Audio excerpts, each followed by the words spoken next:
This is the Seahawkers podcast. I'm Brandon Schultz of the Military Seahawkers, and today we are talking NFL Draft, and I'm doing it with my guest, Joe Deleone. He is the college football and NFL draft analyst on the Bleav Podcast Network, a former long snapper for the University of Rhode Island Rams, where he was a two-time CAA Football Commissioner's Academic Honor Roll member, and he's also the super producer for my favorite Dolphins podcast. Welcome to Perfectville. He's Joe Deleone. How you doing?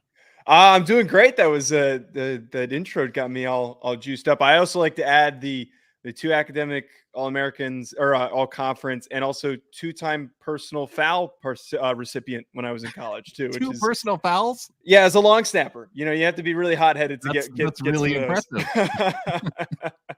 Okay, well then before we get into the draft content, I have to imagine you remember exactly how those fouls went down and what you did to occur such foul. Yeah, and again, I always like to bring that up because it's one of the funniest achievements of playing college football. I didn't do much else, but I had those two personal fouls. But they were both, as you might expect for me being a long snapper. I got hit late. I got up, and ref doesn't see me get hit, but they see me retaliate and shove or punch the two guys I did it against. Well, first one was against Maine, and then the second one was against Merrimack. So those are my two wonderful. Both of them were retaliation fouls. Yeah, which stinks. And I played hockey, so you'd think I'd be a little smarter than that to know that it's always the guy who retaliates, not the guy who initiates. But no, it's always funny to bring that up. Well, and to pair it too with the academic honor roll too. I think that makes a nice combination. Right. Oh, right. Exactly. It's the complete polar opposite. You wouldn't expect one to go with the other, but studious yet hot-headed is the way I like to put it. Well, we'll see if you get any retaliation from Seahawks fans with your latest mock draft that came out. You've got the Seahawks picking at number 5, and just so we know where we are in this, because there's some people who are looking at the top 5 as potentially 3 quarterbacks going in the top 5. Others have 3 defensive linemen going in the top 5. And in this mock draft of yours that I saw, Joe, you've got Myles Murphy as the last defensive lineman of the 3 available to the Seahawks there at number 5. Myles Murphy of Clemson going to the Seahawks with C.J. Stroud off the board, Bryce Young off the board, and of course Jalen Carter and Will Anderson, which I think Seahawks fans would be stoked if either of those guys happen to slip to 5. And I suppose there's a route for it with quarterbacks with that potential for quarterbacks going in the top 5. Right. So when I did that mock draft, it was early enough in the process, and it was pre-Super Bowl, where I intended not to do any trades. And I think I'm going to probably start working in some trades going forward now that we're post-Super Bowl, the combine's coming up, and we're kind of in the heat of it. And I think trades are more important than ever in this year's draft because, as you talked about, with all those quarterbacks, people are going to be moving up. Teams are going to be moving up to go and get guys. So in a realistic situation, I think a guy like Will Anderson or Jalen Carter are going to be on the board for the Seattle Seahawks if they don't have an intention to get in that fight for one of the quarterbacks. So for me here with no trades, Myles Murphy made a ton of sense. You miss out on those top 2 guys. And I think Myles Murphy is just a really talented, stout player in his career at Clemson. And he just has always been one of the most consistent players in college football. You see some of these other guys popping up ahead of him throughout the process, especially Tyree Wilson from Texas Tech has been a recent riser as of late. But I just think if you're trying to build out that defense, a lot of positive things have happened so far for that young group for the Seattle Seahawks. So you add another guy in that's going to be a potential high-quality playmaker. I think Myles Murphy fits that description. Do you see him as top 5 talent, or is this based on need with those 2 other defensive players off the board by number 5? I think it's mostly need, but the way that I look at this class is that after we get through, in my eyes, the top 4 players, which are Jalen Carter, Will Anderson, which are 1A, 1B, and then Bryce Young, C.J. Stroud as the top 2 quarterbacks, it's a real who's who. It's who values who higher. And I think that there's going to be a wide array of opinions for those picks up until draft time. I don't think that there is a consensus for any of those guys. I think Myles Murphy's good enough to be selected that high, but there's just like everybody in that top 10, top 15 bunch. I don't think there's much separation. Like, I don't think there's significant enough separation. And Myles Murphy, just for me, is the better fitting need. Now, I will say, though, if I'm the Seahawks, I do think that they should consider taking a quarterback if they're in the position to do so. And I know that you guys as Seahawks fans are optimistic on Geno, and I know that he had a great year last year. And I know that he's a big reason why they were still able to get to the playoffs, even though Russell Wilson wasn't there anymore. But at the same time, he's an older quarterback. You got to inject a little bit of youth into the position group, and you got to start looking ahead to the future, because you might not be picking this high for very long. You know, they got the opportunity because of the trade that they acquired, the pick, and you got to use that pick with the opportunity that you're given. Yeah, and I know a lot of people before the season thought this would be the actual Seahawks pick rather than the Broncos pick. So a little bit fortunate for this to still be a top 5 pick, even though the Broncos did win that final game to push us just outside of that top 4, which may end up being kind of a bummer if you really see those as being the 4 top guys and trying to work through the other guys. But you said that you kind of like a quarterback for the Seahawks. Now, I could see making the case for it. Geno Smith, maybe he's asking for too much money. Franchise tag makes a lot of sense in that scenario. I know Daniel Jones for the Giants asking for quite a bit of money too. So maybe franchise tag makes sense there too. I know you mentioned to me that you're a Giants fan, so maybe there are some similarities in this case. Now, the Giants don't have a pick in the top 10, but would you make a similar case for your Giants team if they were in a similar position? I think there's a big difference, though, between Daniel Jones and Geno Smith, because Geno's at his ceiling. Geno's not going to get any better because of how old he is and how long he's been in the league. And again, a great credit to how he performed. I think he had a great season, well outplayed the expectations. There was even a debate at the beginning of the year that Drew Lock was going to be the guy. But at the same time, Daniel Jones has so many more years of development to go. And that was like the biggest frustration for Giants fans, and me in particular, is that he wasn't taking those steps in his development, but you could see that the ceiling was there. And I think this was the first positive year of him taking a massive leap forward and him showing that he's a great athlete. He can impact the game as a runner. And if he can kind of put together a little bit more of his tools as a passer with some added help, with a trade for a receiver or draft a receiver, he could improve. So I don't think that those situations are comparable. What I'm hearing is you're upset that the Giants didn't hold on to Geno Smith long enough because they had the opportunity. I get it. That's exactly it. I mean, to be cheaper than paying the $35 million that he's asking for, and I think that that's an outrageous number to pay him because he hasn't done anything. He hasn't proven anything. He's had the 1 year, so I think the franchise tag could make sense, or there could be a deal that gets worked out. We'll have to see. I think staying in Seattle makes a lot of sense for him, but if that doesn't work out, there are options at quarterback. And what do you like about this class? Is this class, could you compare it to the 2021 class, or do you see that as a step above or below? I think it's definitely a step below from the 2021 group, because just the amount of talent that came out amongst those guys, there just was so much to work with. But I think the reason why there's such a difference is that this year there's no consensus. There's no like, this is the guy. This is the top clear-cut guy. Was the guy in 2021. Right. No one was debating that. And then at the same time, there was still like conversations where a lot of guys fit in that top 10. Some guys slid. I think now what we're looking at with this grouping is that there's a debate of, okay, are you willing to risk the size issues with Bryce Young and hope that he doesn't get hurt? Does he bulk up? Does he end up getting up to the build of a Russell Wilson? Can CJ Stroud play better than what Justin Fields has done, which has shown an inability to process and read things in front of him because he was playing in the same offense that didn't ask him to do those things? And that's a legitimate concern of mine for him as a prospect. And then the other added fold to this is for those that love Will Levis. And from what I keep hearing from different people is that the NFL really likes Will Levis. And there's some teams at the top that don't like the other guys because of their build, and they're obsessed with Will Levis because he's this big, strong kid. He's got a big arm, and he's got a really high ceiling. And they also can add in the fact that Anthony Richardson's a really raw, toolsy player who's a few years away, but still has has a ton of potential. But I think this class has a lot more depth, I think, than that 2021 group, but overall is not as top heavy in the sense where it doesn't have that clear cut top player like the 2021 grouping had with Trevor Lawrence. Where do you see the strengths in this 2023 class?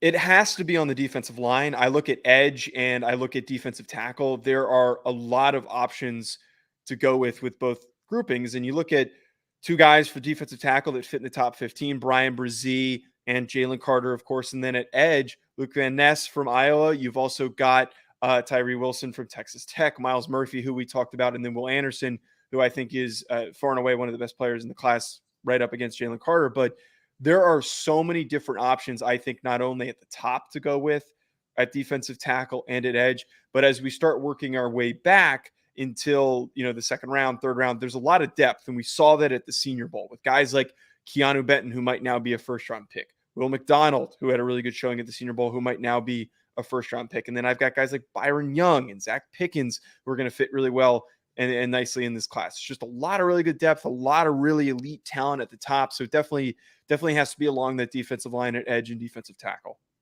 Let's talk about Keanu Benton a little bit, because I know, just looking back at the Seahawks history, they really do like guys who stand out at the Senior Bowl. They've picked several guys with their top picks who performed well there. And it sounds like Benton kind of fits that bill, and it fits a team need as well. Yeah. My excitement with Keanu Benton is that we got to see his real role when he was at the Senior Bowl. So at Wisconsin, he primarily played as a nose tackle, and he actually was hurt for a period of time. So wasn't really fully healthy for a lot of the season for Wisconsin. And we knew how up and down the year was for the Badgers this year, going through a coaching change. And he heads over to the Senior Bowl. He's playing mostly as a 3 technique, and he showed off the power that he has. But on top of that, an ability to rush the passer. He's got really quick, explosive hands. I think he can be a really dangerous 3 technique at the next level. And he's somebody who I believe was the best player at the Senior Bowl, had a little bit of a slow third day during the practices, but still was just kicking everybody's butt during these one-on-one drills. He was dominating the offensive lineman that he was going up against. And I think far and away the biggest riser for me, and somebody who back end of the first round, early second, could very well see him getting drafted that high. Who are some of the other standouts for you at the Senior Bowl? Yeah, another defensive lineman, Adeola Boare from Northwestern, who's making the transition from edge to defensive tackle. And we saw that pass rush prowess that he brings to the table, that he has as an edge rusher. And he's bulked up. I think he's trying to get up to 280 right now. And he's going to be another player who a little more compact, very wide. It's just so hard to block. I also have to throw in there Diane Henley, a linebacker from Washington State, who in a way kind of gives me those Seattle Seahawks vibes, where it's just an older player, very technically sound, knows where he needs to be. But for me at the Senior Bowl, he opened my eyes to just how explosive he is. And then on top of that, how good he is as a blitzer, how good he can be in pass coverage. Did a lot of really nice things, and I think was the best linebacker there. In the last one, I know that the Seahawks aren't really in the market for a running back, but if they're interested in him, Tyjae Spears from Tulane has been a really eye-catching guy. He did so well at the Senior Bowl that I didn't even have on my short list of running backs to watch, and I watched him, and he was good enough to sneak into the back end of my top 5 of my running backs. And he showed really great vision. He showed really great patience. And then I think just in general, a guy who's slippery, really hard to tackle, super elusive. The one comp, and I can't take credit for it, a lot of people have thrown out there the Aaron Jones comp for Tyjae Spears. And I think he's got that potential to be just a really good either secondary back or maybe even turn himself into a primary back for certain teams. Yeah, it's interesting to hear you talk about the running backs, because I talked to Jim Nagy going into the Senior Bowl, and one of the things that we talked about is, just how difficult it is usually to recruit guys to the Senior Bowl, because most of those guys, once they make a name for themselves in college, they're going out their junior year, maybe even sooner. Right. And the other thing too is evaluating running backs at the Senior Bowl is even harder, because during practices, it's all thud. Nobody's getting wrapped up and brought to the ground. So it's hard to figure out how do guys play through contact? How do they avoid tackles? How can they actually break tackles, because they're not getting hit in those circumstances? But I think that he worked past that, and he showed a lot of really long, big plays where he was just reading the field in front of him and completely avoiding contact. And I think I think that's what makes him so great. Well, one other guy I wanted to get your opinion on while we're on the defensive line, Carl Brooks, who the interesting thing about him is that he's 300 pounds, but he played some outside linebacker in college. Now, I think with the size, he's expected to move inside, but did you pick up anything on him while at the Senior Bowl? Yeah, Carl Brooks was an early performer for me. Like, he really opened my eyes on day one, and then he kind of slowed down as the week progressed. First of all, by the way, I'm really disappointed he did not get a combine invite, and he was somebody who, shocking one. He was one of the most shocking snubs that didn't get invited to the combine. But like, he was one of those dudes on the first day, unblockable, really quick hands, really explosive hands, quick twitch. And again, he might have slowed down a little bit, but I think that he's got a lot of value as a later round, early day 3 guy coming out of Bowling Green. Well, flipping over to the offensive line, the Seahawks could use some help there too, whether it's at center, whether it's at guard. Gabe Jackson last year was kind of a halftime player, and Phil Haynes is a free agent for the Seahawks, so right guard could be a possibility. Any offensive lineman that stood out to you? Particularly at the Senior Bowl, you're saying? At the Senior Bowl in the interior, yeah.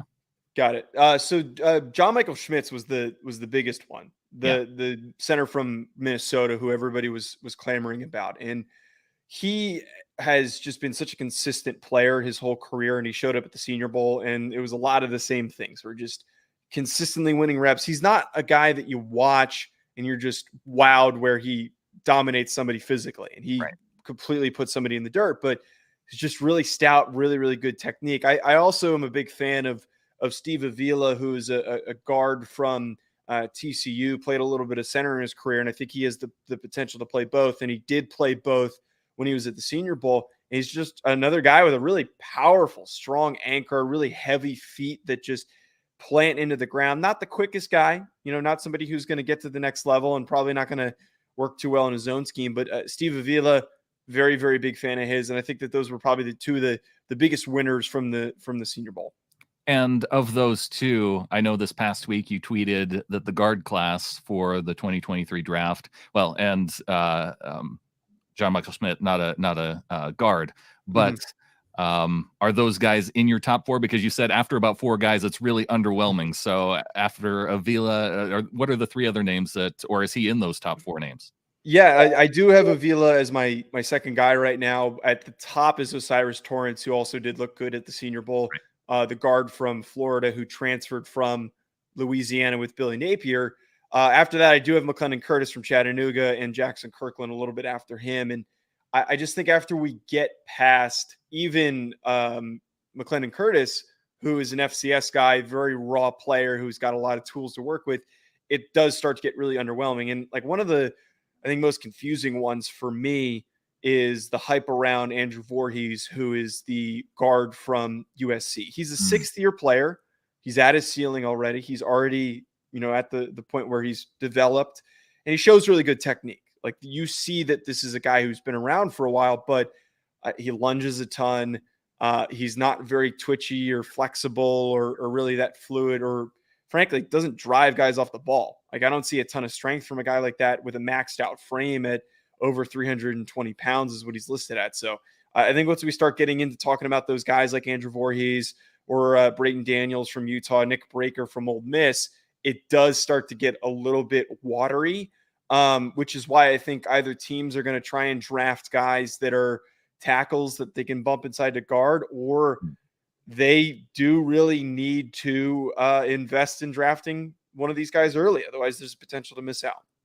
Could Cody Mock be one of those guys? I know he was another Senior Bowl invite. He played tackle, but I think he did play guard at Senior Bowl. And the reason why I bring him up is he was another guy that Jim Nagy mentioned, just based on personality, was kind of a fun guy. And I always like to have guys who are personalities on the team. Yeah, I'm a big fan of Cody Mock, and I went up and talked to him, and like, having played at the FCS level, cover the FCS, I always get excited to talk to these guys. And I went up and talked to him. He's just a funny guy, where I asked him, like, if you weren't playing football, what would you be doing? And he said, like, I'd be working on my family's farm. And he really gives that vibe, just like a big, strong kid, transition from tight end to offensive line. And you see that athleticism making that transition in the way that he moves. I don't really know where I want to fit him right now. And I'm leaning keeping him at tackle because he moves well enough. But I would not be surprised if a team doesn't draft him to play either position, see how he does in training camp, and then moving him inside. His week, though, at the Senior Bowl was a little bit up and down. It was not very consistent, but the flashes were very promising. And he's somebody late day 2, I think could be a very realistic pick for a lot of teams that are just looking for offensive line depth, whether it's guard, center, or tackle. I think he can play any of those positions. I want to transition to talking about the combine because it is coming up. And the reason why I think it's most important for the Seahawks, especially, well, it's important for a number of reasons because there are positions where they take very much, they look at guys and their speed traits, and especially when it comes to, well, shoot, I mean, tight end, there's different traits where they're very on point with what they're looking for. But the one I'm thinking about is wide receiver, where they only seem to take guys who run 4.3 40s. And I don't know necessarily why that is, because there can be guys who are good receivers that run in the 4.5s, but it's something I'll be looking for. Is there anybody that kind of meets that criteria who maybe you're excited about to see at the combine in terms of speed at the wide receiver spot? Yeah, the 2 names I think to mention, or to pay attention to rather, that are going to run really fast times. There's Zay Flowers from Boston College and Josh Downs from North Carolina. They're very similar players, very similar builds, very similar speed profiles, just lightning fast. And I frankly, like to your point, I wouldn't be surprised if one of those guys isn't a Seattle Seahawk based on what you're talking about, where they're just so attracted to speed. And what we saw last year, I think it would help to add an extra piece to that receiving core. And you can't have too much speed. And the benefit with these 2 guys is that it's not like you're just drafting guys that are fast that don't have the production to back it up. They were very productive in college when they had the opportunities to, despite, maybe some quarterback issues for Zay Flowers and him not really having a consistent guy that was throwing him the ball. But in general, good route runners consistently create separation for the both of them. But I do expect them to test really well, a lot of really good short area quickness. They're probably going to be 2 of the freakier athletes at the combine. Well, and Flowers, it's interesting, just this week, Geno Smith on his Instagram was throwing footballs to Zay Flowers. Oh, that's interesting. I didn't know that. That's really interesting that maybe if he's there in the second round, they better be praying that he is, because some early chemistry, you can't beat that out. Well, we've got a late first rounder too. I'm not opposed to it. And he was really talking to EJ Snyder of Bootleg Football. He was kind of the standout at the Shrine Game for them. Yeah, and Zay Flowers was one of those guys where right now, the past couple of years, the East-West Shrine Game has been going head-to-head with the Senior Bowl in terms of when it's happening. It used to be the week before. The top performers would then move up and then go to the Senior Bowl, but instead they're going head-to-head. The politics of that, I think it's kind of difficult to really dive into. But Zay Flowers was one of those guys that was supposed to be or could have been at the Senior Bowl, but opted and chose to participate at the East-West Shrine Game. So him performing well, he dominated for a reason. He was one of the most talented guys that were there in Las Vegas. And again, top performer because he's that good of a player. And I think very well could end up being a first round pick. How about a guy who could be a solid special teamer? I'm thinking of punt return, kick return. Would either of the guys you mentioned or some other guys then jump into the mix? Because I really think that's a spot where the Seahawks have been missing too. Yeah, I think either of those guys fit that mold, but someone like Tank Dell from Houston, who's on the lighter side, not 155 pounds, right? Yeah, or I think he's listed at like 165, but I wouldn't be surprised if he's lighter than that at the combine. But he's not a burner. He's not somebody. He's fast, and there's a possibility. I was talking on my show today, actually, with my co-host Ryan Roberts, and he was saying that there's a potential for him to be in the 4.5 range, but he's really good lateral quickness. Really nice athlete, probably going to be the back end of a receiving room. And to that point could be a really nice kick return just because he's got great open field vision. I think Tank Dell's an interesting name to pay attention to as a late round receiver if they're looking to add some depth. Yeah, he's on my list just based off of, again, Senior Bowl standout type players. And I think it was day 2 where he kind of popped off for some people. And even in day 1 too, I feel like I heard a lot of people just talking about his ability to change direction is elite. Yes, and that's what you look for with punt returners and kick returners is that short area quickness. How quickly can they create separation and find space for themselves because it's a lot of times you got guys coming down field screaming at you where you got to react really quickly and create that space to pick up a couple of yards, even if it's 4 or 5 yards up to 10 on a kick return. That stuff can be game changing. That field position is really important. I think Tank Dell again is an interesting name to pay attention to that fits that description. So with the quarterback situation, I want to go back to that because I would like to see the Seahawks at some point at least take a look at quarterback. I was surprised that they didn't even draft a quarterback in last year's draft. And with the combine coming up, is there anything that you're going to be looking at with the combine and this quarterback group? Well, I'm definitely going to be locked in on the top of the class, seeing if it's going to be iffy on who throws. CJ Stroud said on Pat McAfee that he's going to throw, which is really good to see. I'm hoping that Bryce throws. I just want to see the composure for those guys. And we know that they're very accurate quarterbacks. How does Will Levis do? Is he somebody who shows up and craps the bed because he's not a very consistent thrower, but he's going to have that one amazing throw that everybody's going to be oohing and awing at. Anthony Richardson, his athletic testing is going to be fantastic. The one thing I think that's really crucial and should be on the radar for the Seattle Seahawks is the medicals for Hendon Hooker. And it seems like things are trending in a positive direction based on what he said during Senior Bowl week, where he's already starting to throw a little bit.